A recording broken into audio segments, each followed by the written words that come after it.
Hello, everyone. Thank you very much for joining us today. Just one of us again today, so you've got me for the next kind of 30 to 45 minutes talking at you. Today, we're going to talk about something that's a little different from some of our prior webinars. We're actually going to talk about the data stack that we have here at Spectacles. We were started by a bunch of data engineers, analytics engineers, I guess probably go by a couple different titles. And so we've had a lot of fun building out our own data infrastructure here at the company over the last couple of years. And this is really the first time we're ever kind of talking about the tools that we chose, why we chose them, and particularly kind of a handful of areas where we think we're doing things probably not unique, but at least interesting to everyone out there, hopefully. So I'm going to jump into that in just a second. But before I do, just going to call out the webinars that we've got coming up in the next couple of weeks. Actually, both of these are going to be hosted by guests, so not people from Spectacles. First one, we've got Naomi Johnson from Lisp talking about homegrown cost savings in Snowflake using dbt and Looker. That's in 2 weeks' time. I've heard a version of this talk before at the London Analytics Engineering Meetup, and it's really, really fantastic. So I'd highly recommend going to register for that. That's 2 weeks today. And then we've got some members of the team from Montreal Analytics joining us for a deep dive on row-level data security in Looker, and that's in, I think, 6 weeks' time. That'll be our first webinar in August. We did something kind of similar to that, but kind of broader and more high level about security in Looker. They're going to do a real deep dive on like row-level security in particular, and so I'd highly recommend signing up for that. And you can head to spectacles.dev/webinars to sign up for all of our webinars and to see all the ones that have happened in the past as well. If this is the first time you're joining us, we host these every 2 weeks, and they're typically on a Looker-related topic for kind of covering things that are interesting to the community. Before I jump in, if I can press these arrows in the right direction, I'll do a brief, proper introduction to myself. My name is Dylan Atlas Baker. I'm one of the co-founders here at Spectacles. I have coming up on 8 years of experience developing in Looker now. I was fortunate to be one of the first, part of one of the first large enterprise rollouts of Looker in 2016. And I've since managed it in-house in a number of places, as well as being a Looker consulting partner for a number of years. And so I've helped kind of probably a couple dozen companies at this point either set up or improve their Looker setups. And yeah, excited to kind of impart some of that knowledge as we talk about this stack that we've set up here today. Final thing I'll say before I jump in properly is we use our Slack community for all the Q&A and discussion around these webinars. And so I'd invite you to head over there and join. If you have questions at the end, that's the best place to ask them. And it means that if people have questions as the webinar is going on, others may be able to answer them. I've just dropped both a link to the Slack as well as the channel itself in the Zoom chat. So head over there, let us know where you're joining from. And then towards the end of the, throughout the presentation, ask questions, and I will pick up all of them at the end as part of the Q&A session. Perfect. So without further ado, let's jump in. I'm going to break it down into kind of 5 sections today. So the first is going to be an overview of the stack. We're going to show you a graphic visualization of what the stack looks like. Pretty similar to what you've probably both presented yourself in lots of internal meetings and maybe presented externally before. And then we're going to talk about kind of 4 areas where we think we're doing things that are either like newer or more novel or generally just interesting. I think we've all set up data stacks before, and so I really wanted to avoid this being like, here's why we chose tool A, and here's why we chose tool B, and here's why we chose tool C. And so we're going to kind of give you an overview and then dive into 4 particular areas where, there's kind of novel things happening in our stack. The first is that we drive a bunch of marketing automation via Hightouch through this stack. We are a small company who are kind of data practitioners first, and so that was by far the easiest way for us to scale a bunch of automation. So I'll talk about that. I'm then going to talk about how we do some real-time reporting with a Lambda architecture in dbt. We're then going to talk about Google Sheets as a source and why we do it, how you can do it, and things like that. And then we're going to talk about how we use Looker for automation as well, how we use reports and webhooks and things like that scheduled in Looker to automate a whole bunch of other things around the business that, if you're Looker customers, which I imagine all of you are, will be of interest to all of you. And so, yeah, we'll take these one by one. If you have questions at any point, drop them in the Slack and we'll answer them at the end. So let's talk about our stack. What was really interesting about this and fun putting this presentation together was that I've actually never done this visual before. We have just kind of grown our stack organically. We're all kind of data-led, data-first people here, and so we've done it before for the most part. And so we'd never really bothered to kind of like visualize it all out, present it properly, either to the organization or externally. So this is actually the first time I've ever done this. And so what you can see here is our stack. This will look a lot like visualizations that you've seen in the past, and I'll just kind of quickly reel through what we've got here, and then we'll dig into specific parts of it as we get into the next sections. So we're a GCP shop. So the center of our data stack is Google BigQuery. It's partly because Looker is a GCP service. Our application is deployed on GCP, and so BigQuery made sense, both because we're on GCP, also because we are on Firebase, which I now realize I don't have here, but that has a bunch of real-time sync functionality into BigQuery. And so our application, part of our application at least, is deployed to Firebase, which is a combination of services that Google offer. And those can sync data real-time into BigQuery, which is useful for a whole range of things. And so we'll talk about that in just a second. So we've got BigQuery, and then we've got a bunch of data being ingested into BigQuery. So we use Fivetran for a lot of that, which you can see kind of bottom left. Examples of data sources we have there are Stripe for our billing, HubSpot for our CRM, SendGrid for some of our email marketing. We do a bunch of event tracking with Snowplow. That actually comes with its own. We use the open source Snowplow code, and so we have that all deployed within GCP, and so that all kind of manages its own ingestion into BigQuery. And then we have a bunch of spreadsheets, not a bunch, a handful of spreadsheets that we use at Spectacles as data sources, which again, because we're on BigQuery, we can just use the native integration there, and I'll talk about that a little later. Once everything's in the warehouse, probably not surprising to any of you, we use dbt. We're on dbt Cloud. We use that for all of our data transformation. We then have Looker, again, probably not a huge shock to all of you. That is where a bunch of all of our reporting lives, as well as some automation that then goes into Zapier, which I'm going to talk about. I don't know whether you'd consider this to be part of the data stack or something kind of just on the other edge of it. But it kind of, we use the Looker and Zapier integration heavily to manage automation within the organization. And then we do a bunch of either kind of reverse ETL, operational analytics, whatever you want to call it, via Hightouch. And so Hightouch sits on top of BigQuery and sends a bunch of data to our email service, which is called Vero. Sorry, I'm just moving my own head around.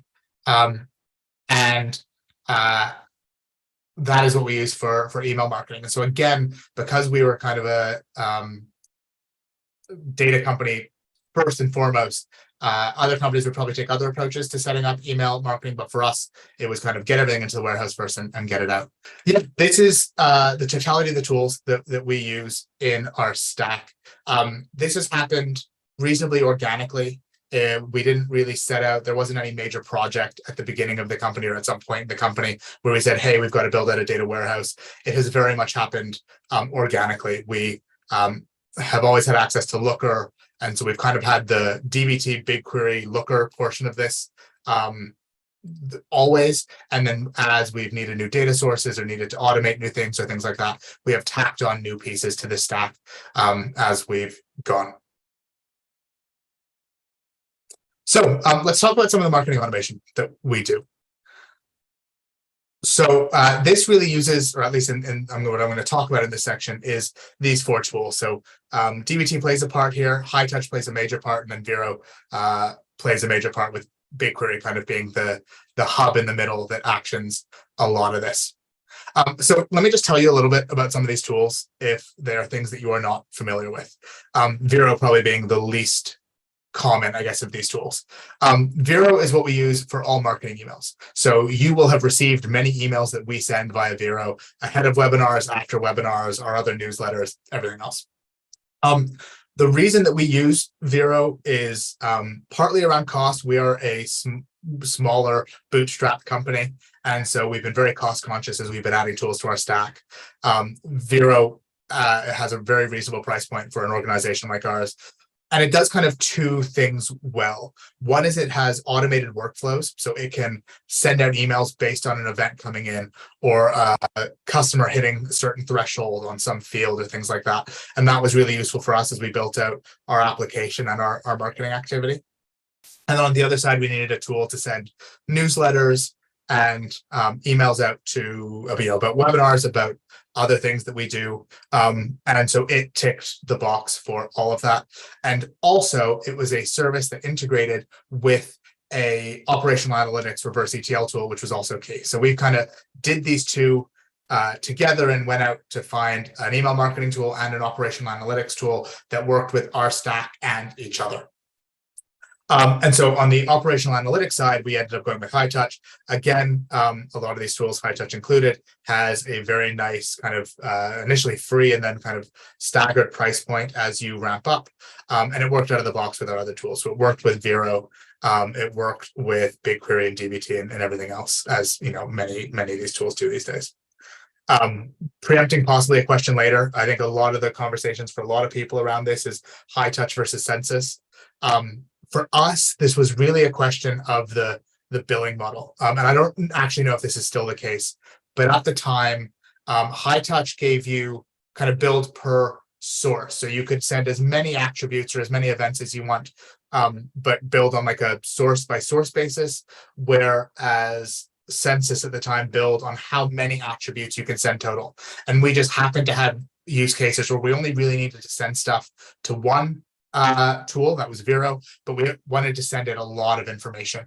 And so for that reason, Hightouch made sense for us, and we've been on it ever since, and it works really seamlessly. So we've got, I guess, a standard setup for most people if you have DBT and a warehouse and Hightouch. And so the way that we have gone about this is in our DBT projects, we have built out dedicated models for each Hightouch sync. I know people do this a couple different ways. Some point Hightouch directly to like fact and tables and let it do things from there. We found that we needed such kind of like flattened, like Hightouch specific tables for what we wanted to enable here, that it made sense to build a light layer at the end of our DBT tag that just pulled from the relevant facts and dimensions, flattened, pre-aggregated some stuff, flattened it all out, and generated a handful of tables that are only used to go to Hightouch. They're not referenced in Looker, they're not referenced anywhere else, but they allow us to be really clear as to like what's going through Hightouch. They're, the model files start with Hightouch __, and so you can see in the project what they're used for. And that, from our point of view, has made all of this as easy as possible. It's kind of, I think, whatever works for you here to some degree, but certainly for us, and I think I'd probably recommend, even if it's like, it feels really light, like it's almost just select star from some other model you have in your DBT project.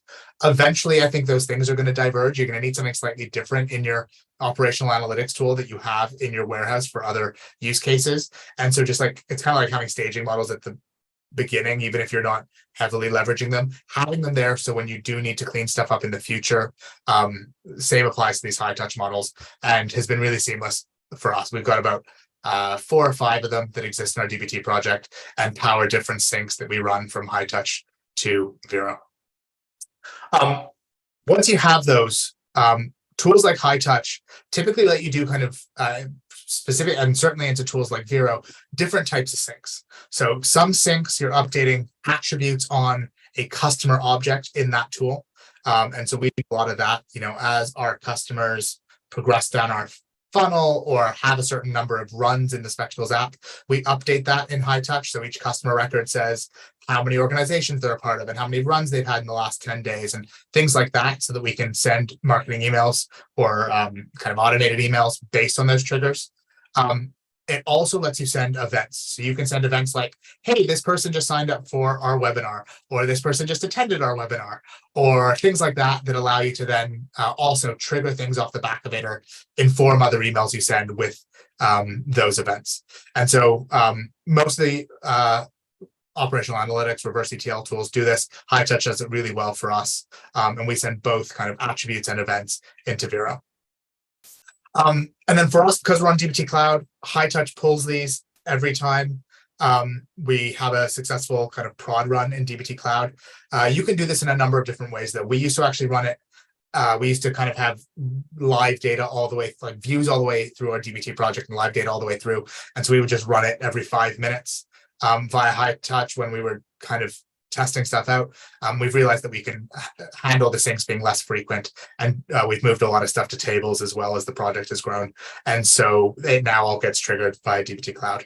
But Hightouch, yeah, really effective for this for us.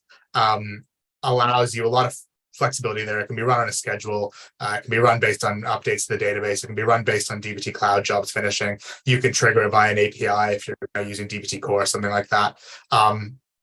And all just kind of, yeah, works pretty seamlessly. And so what this empowers for us is a whole bunch of workflows. And this is kind of less core data stack. We're really to marketing automation here, but this is just to give you an idea of, with the addition of 2 pretty lightweight tools that at one point were both free for us. So this really cost us almost nothing to get started.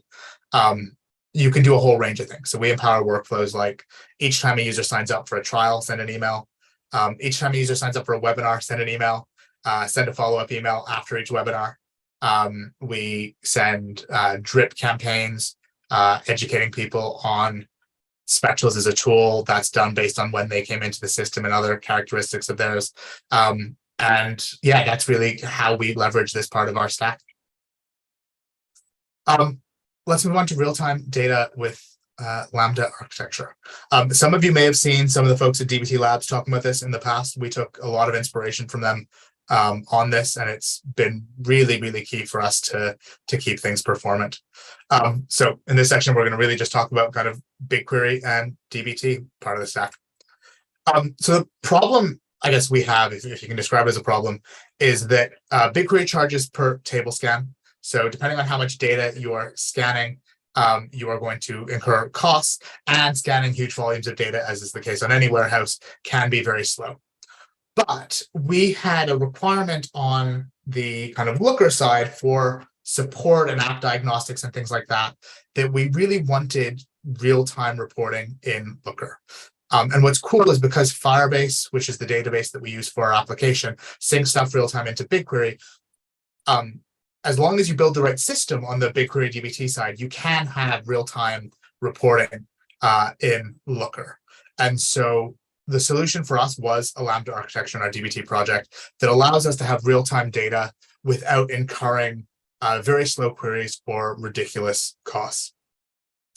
A Lambda architecture is really interesting. And if any of you are looking to do like real-time analytics in your warehouse, I mean, the first place to start, obviously, is just like have views all the way through your dbt project. Just don't materialize anything. Just have it pointed to the data as it gets ingested. And you obviously need to manage the ingestion piece in real time, which I won't talk about here. But if from a dbt point of view, the easiest thing to do is to like have views all the way through. But eventually that's probably going to run too slowly and be too costly, depending on what warehouse you're on. And you're going to want to find something else. And I would highly recommend looking at a Lambda architecture for this. And so the way the Lambda architecture works is you create 2 versions of all of your models. And so I've actually ripped this graphic directly from the dbt blog post on this topic. So I think they cover it super well. And I link to it at the bottom here. So as we share out the slides after the webinar today, have a look at that if you want to kind of dig into this further. But the idea is that for each transformation, you do them in duplicate. So you create one that is materialized as a table, and then one that is materialized as a view. And then when you union them together, you pull all the data from the tables, so the historical view, everything that hasn't been updated recently, and then you union that in with the views, but only taking things that have happened since the last run. And there's a couple different ways to do this, but you can use a run started at variable that's in dbt or things like that to union those, dedupe, and get a single view that is kind of combined and together. And the benefit of this is that filter, as long as you're partitioning your data properly in BigQuery, is going to restrict how much of the raw data is queried every time you pull this information. And so if you pull a query, let's say that you run this every day, if you pull a query that's for the last 3 hours, it'll basically just pull from the view side of the union and filter accordingly. But if you pull a longer period of time, you'll have the pre-aggregated, pre-computed tables to pull from as well. And that significantly speeds stuff up and significantly reduced costs. The downsides here are that you do need to maintain 2 versions of all of these. The code in this file is going to be the same as the code in the other transformation 1 file. And so there is some overhead that you need to manage there. But as long as you have good enough documentation, as long as you communicate it effectively enough to your organization, we found it not super cumbersome to manage. What we have chosen to do is actually to abstract a bunch of the logic into macros to keep the duplication, to remove the duplication and kind of have all the logic there. There's pros and cons to that in that the SQL files themselves are harder to read. Like if you get dropped in the SQL file, all you're going to see is a macro and then you need to navigate elsewhere. And so I think that's where like docs and communication with colleagues is key to understand how that works. But ultimately we decided it was better to just have the logic in one place and call those macro in 2 other places. And ours basically look like this. We have kind of sequential views and sequential tables that do the same thing, and then we union them together.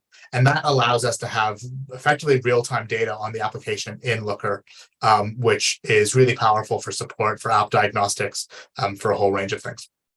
I'm not going to go any deeper on the topic here, but if you are interested and this sounds like something that you may want to achieve, I'd highly recommend reading the blog post from the DBT team. The other thing I'd highlight here is if you do really have like super necessary real-time data requirements in your BI tool, you could also look at a warehouse like, Materialize or something else that really supports streaming and things like Materialize views in a super performant way.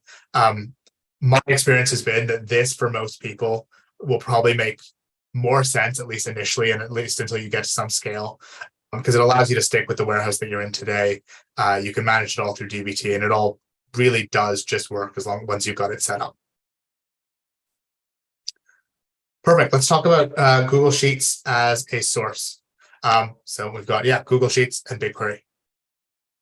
The real problem here is that some data doesn't exist in a SaaS product, but it's updated too frequently to be like a DBT seed, like a seed file in your DBT project. And so we needed some way to sync this into Looker and into BigQuery for analysis. And what we ultimately landed on, because of the interoperability of Sheets and how well Sheets integrates with BigQuery, that we would use Google Sheets as a data source in our stack.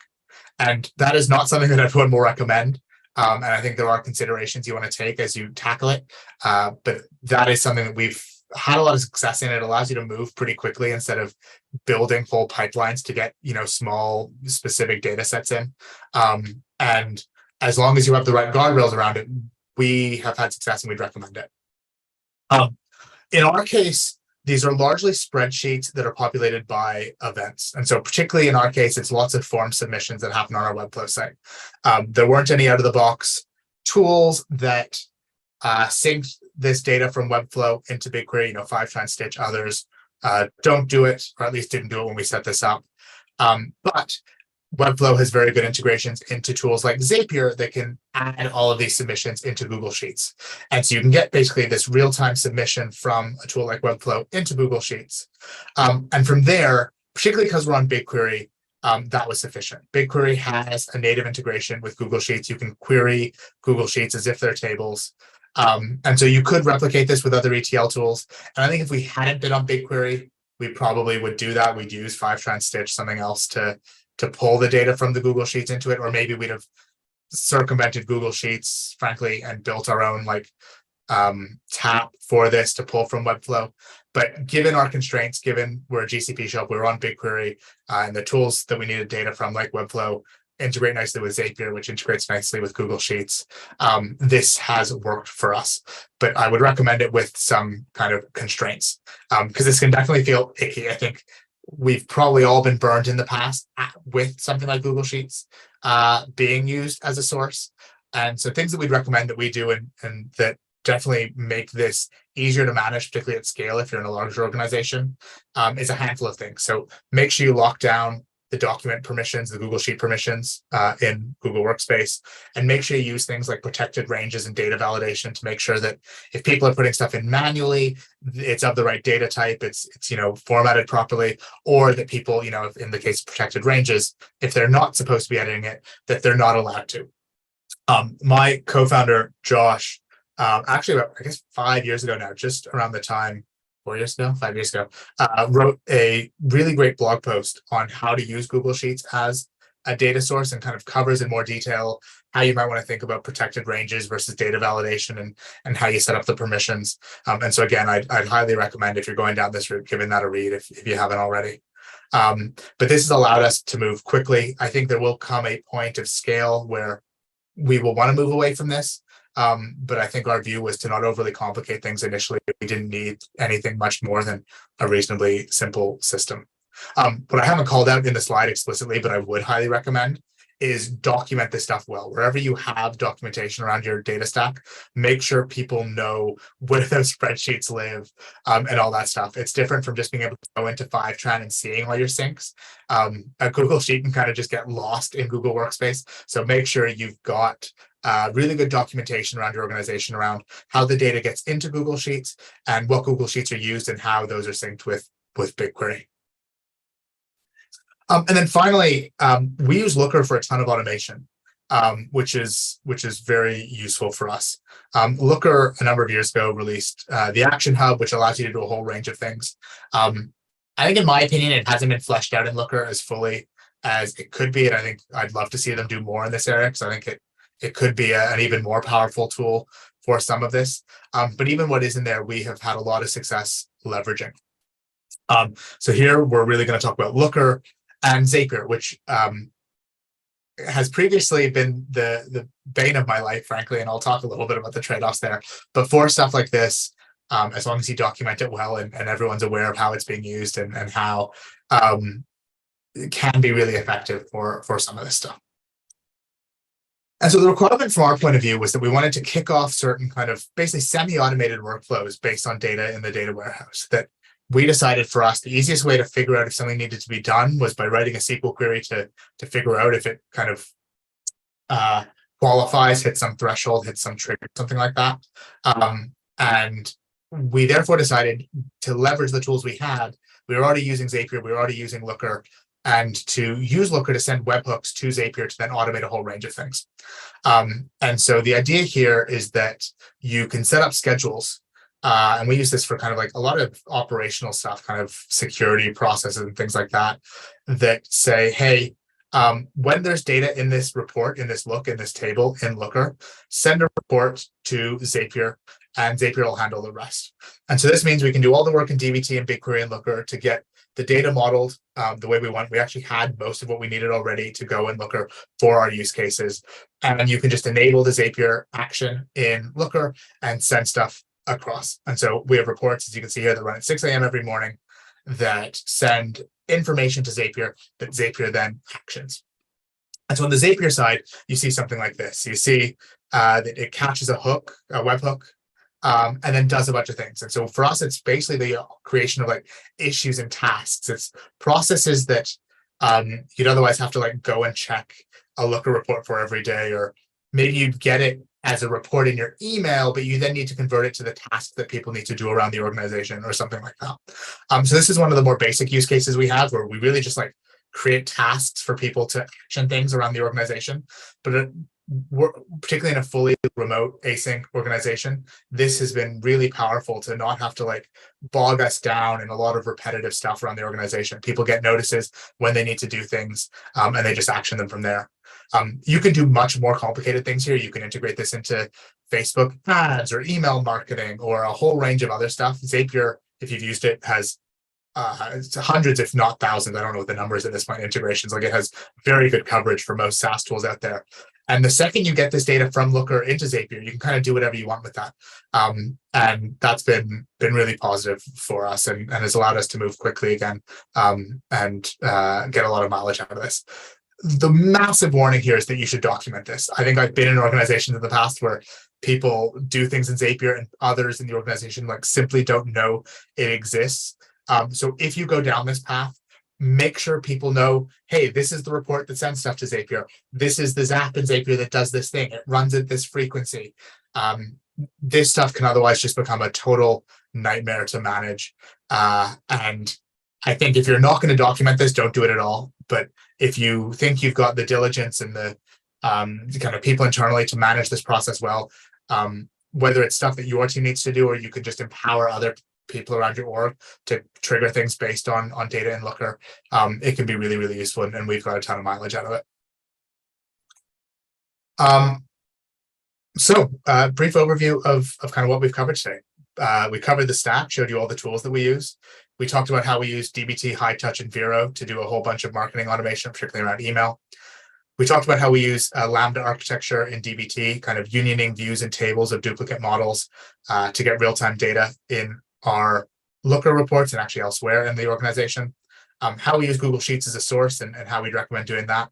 And how we use Looker for automation, again, using Zapier and webhooks to use Looker as the source and the kind of trigger for a whole bunch of other workflows that can happen across the organization. That's it for the presentation section. We've got some time for Q&A, and so I will stop the share and ask if you have questions to drop them in the Slack community.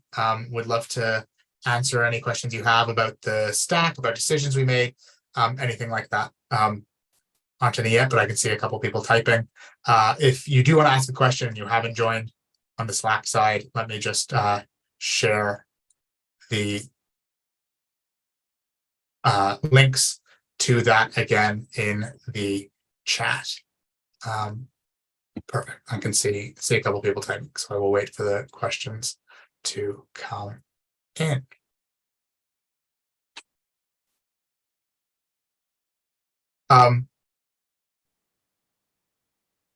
Question from Simon: what are Vero and SendGrid used for? I don't know either that well, but don't they overlap in functionality? They do overlap in functionality. So SendGrid is an email service provider, I think is probably what they'd call themselves. And Vero is a marketing automation tool that sends email. So the difference is for us, and this isn't true of all of them, but effectively both tools can send emails. In both tools, you can design templates to send those emails. Vero has, and I think SendGrid has more kind of basic use cases around it. So SendGrid is used by many people to send all types of emails via their API. So you queue up a file, you send it out, do it that way. It is used less as like a marketing automation tool or like a CRM. So we use Vero to store that data, to trigger the emails, to build out the workflows. I prefer their templating stuff. And then actually, Vero actually, in our case, sits on top of SendGrid. So SendGrid is the thing that sends the emails. That's useful for us because if you're doing like domain reputation stuff, there are tools in SendGrid that Vero doesn't have to manage that and to track analytics and all that stuff. So they definitely overlap. They both can send emails. They both have some templating stuff. What Vero has that SendGrid doesn't is like at least far superior workflow management. Workflow management, newsletter writing, and kind of the segmentation of the customer base. SendGrid doesn't really do that. We store all the traits of all of our prospects and customers in Vero, and we can say, hey, send an email to just people who have had 30 runs in the last 2 days and things like that. And that's kind of the difference between the two. Simon, let me know if that answers your questions or whether there's anything I can clarify there. A question from Kyle that says, do you use Looker actions to do anything operational, or do you have a custom backend platform? If I understand the question correctly, so we have all of the Spectacles hosted app is run. We've got a Firebase application that has like a Node Express API, a front end. We've got other back end Python-based services. So the application itself is all run through that infrastructure. What we use Looker for operationally is that we push some of the data that is generated and stored in those systems into Looker to then trigger other workflows like certain cleanup jobs that require manual input and things like that. So there's nothing that would break in our application if Looker lots of things that would break in our application if Looker disappeared tomorrow, but that's like because all of our customers wouldn't have Looker to leverage Spectacles. In terms of the Spectacles app itself, if our instance of Looker disappeared, nothing operational in the application would break. We've got our own backend platforms for that. This is really just to kick off certain workflows around the organization that it just made most sense to use Looker for because the data existed there and it integrated nicely into other tools. Kyle, again, yeah, let me know if that doesn't quite answer what you're looking for. Looks like that's it for the questions today. If you got another one, I'm going to do a bit more talking for another couple minutes. But really appreciate the engagement, really appreciate the questions. And I will just briefly highlight, we've got those upcoming webinars. So we have one in 2 weeks, all around cost cutting around DBT, Looker, and Snowflake. Really great talk from Naomi Johnson at List, which I'm really excited about. So make sure to head to spectacles.dev/webinars to sign up for that. And then a couple weeks after that, we've got the Montreal Analytics team talking about row level security and access in Looker, which isn't going to be relevant to everyone. But if you do have, different party organizations that should see different data, or you have Looker being used in an embed use case or anything like that, they've done a ton of work around that.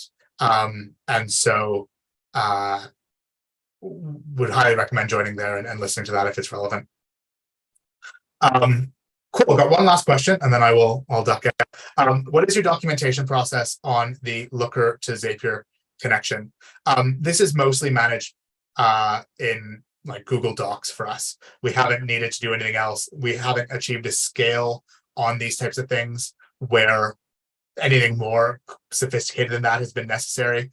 We've just needed people to know that they can go to a place that manage, that allows them to do that.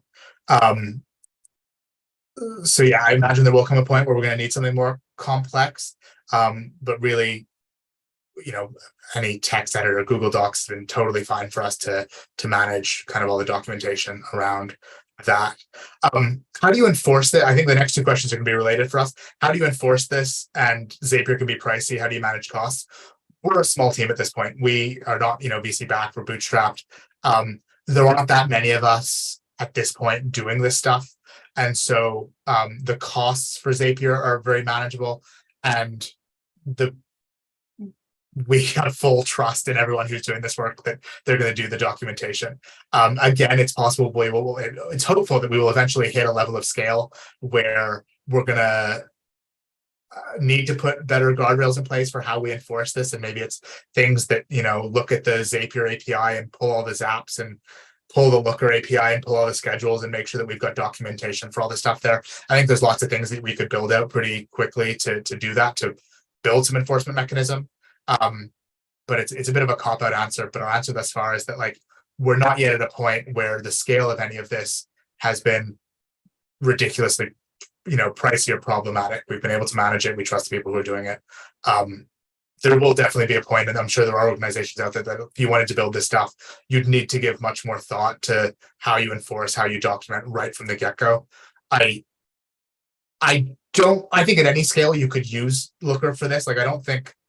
I think this ultimately just comes down to a communication and a documentation problem. And frankly, I think a lot of problems come down to a communication and documentation problem, particularly in data. So I think as long as you kind of back yourself to do stuff well there, which I'd hope you'd kind of do anywhere, I think you can set this up. But yeah, largely the answer is we're not yet at a point where this has been hugely problematic to manage. I can see one more question being asked. So if that comes in quickly, I'll try to answer that one, and then I will duck out. That's a great question. Yeah, anything you would change if you were starting again, particular pain points? That's a really good question.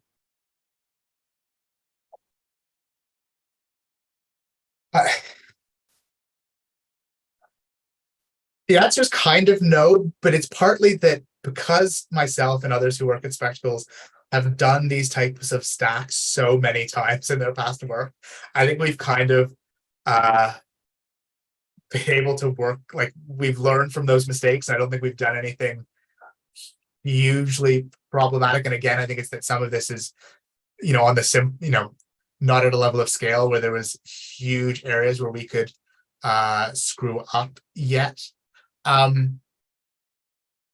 There were things around Vero.